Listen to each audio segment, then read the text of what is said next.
Laida Dzin. Mum ne dzin. Mum ne dzin. Čia ne laida Dzin. Mum ne dzin. Mum ne dzin. Birželio 2 dieną 14 val. Plungėje Lietuvos moksleivių parlamento inicijuotas eitynės vykdė LMP narė Romana Stančiukaitė su Plungės jaunimo reikalų taryba. Į pagalbą kibo mūsų šaunieji krantiškiai ir geranoriškai nusiteikęs Plungės jaunimas.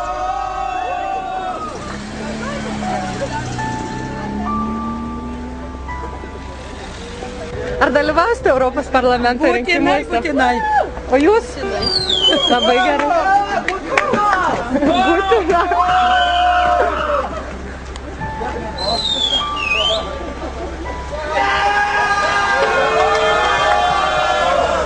Balsuoti todėl, kad iš tikrųjų nuo Europos parlamento sprendimo priklauso kiekvieno iš mūsų, tiek jauno, tiek seno, iš tikrųjų gyvenimas ir ateitis. Tiesiogiai įtakoja Europos parlamento rinkimai žmonės. Kuo gali jauni žmonės prie to prisidėti? Savo akcijomis, savo pilietiškumo rodymu ir savo aktyvumu gali paskatinti ir vyresnius žmonės balsuoti.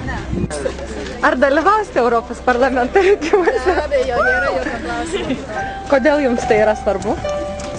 Kam to reikia? Nusakyti, turiu mažą vaiką. Na, ar dalyvausite Europos parlamento rinkimuose? Kad dalyvausiu. Kodėl jums svarbu dalyvauti juose? Todėl, kad mes esame Europos Sąjungos narė, Lietuva. Kaip manote, ar bus daug dalyvaujančių, balsuojančių? Nemanau, kad bus. Ačiū.